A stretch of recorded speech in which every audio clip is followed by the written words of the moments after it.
May nababasa po akong mga komento, nagtatanong po kung papaano ko po daw pasarapin, patagalin ang buhay nitong ating panghandaan na laging present sa anumang potluck party. Sabi ko, ganito po ang aking paggawa. Palagay ko luto na to. Nagpakulo lang po ako ng 2 piraso ng manok na may buto pero wala ng laman. Nilagyan ko ng isang chicken cube para malasa. Kakaukin ko na. Palalamigin natin yan at hihimayin ko po. Sandali lang. O, ito namang macaroni. Ang tabayanan nyo at masarap po itong gagawin ko. Lutuin po natin yung macaroni. Ito naman ay palalamigin at hihimayin ko po. Na po, luto na yung noodles. Salain po natin at hayaan natin lumamig.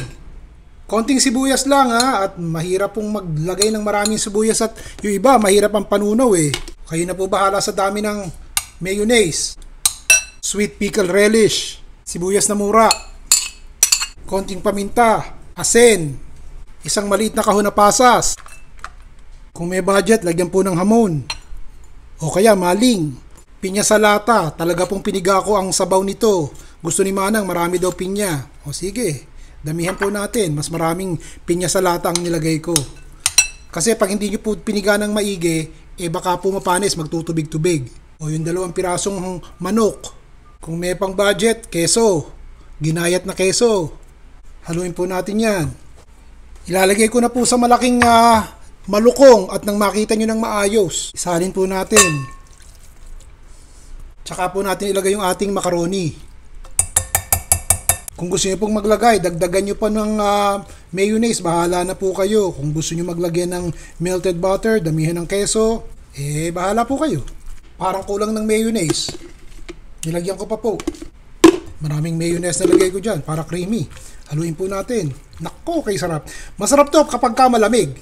Kung kayo po'y nanonood pa hanggang ngayon, maraming salamat po. Ilagay nyo po kung taga saan kayo at nang matawagan kayo bago magpasko. Kung kaya ng budget, lagyan nyo ng carrot. Maaga ko pong natutunan ang paggawa ng macaroni salad dahil talagang laging present ito sa anumang handaan sa aming bahay.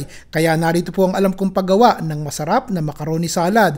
Ano po ba ginawa ko dun sa natirang ham? Ipakita ko po sa inyo na hindi masayang. 2 tablespoons butter, 3 tablespoons na olive oil, 125 grams of mushroom. Isama nyo na 5 cloves of garlic, chop. Konting asin, konting paminta. Sun-dried tomatoes, nabili ko sa Costco, isang malaking bote. Half a cup ng sun-dried tomatoes. Lagay nyo na yung inyong bistek at saka yung ham. Ito po ay 1 can, 225 ml ng heavy cream. Hinaan nyo na yung apoy. Suggestion lang naman po kung kayo po'y medyo nagsasawa ng kumain ng ating sweet style spaghetti o kaya na may walang kamatayang carbonara katulad ng nakikita nyo, yung po isa rin nyo, yung ginawa ko. Kung meron po kayong natirang ham, maigi po yun. Mas masarap, damihan nyo po ng keso. Ayos?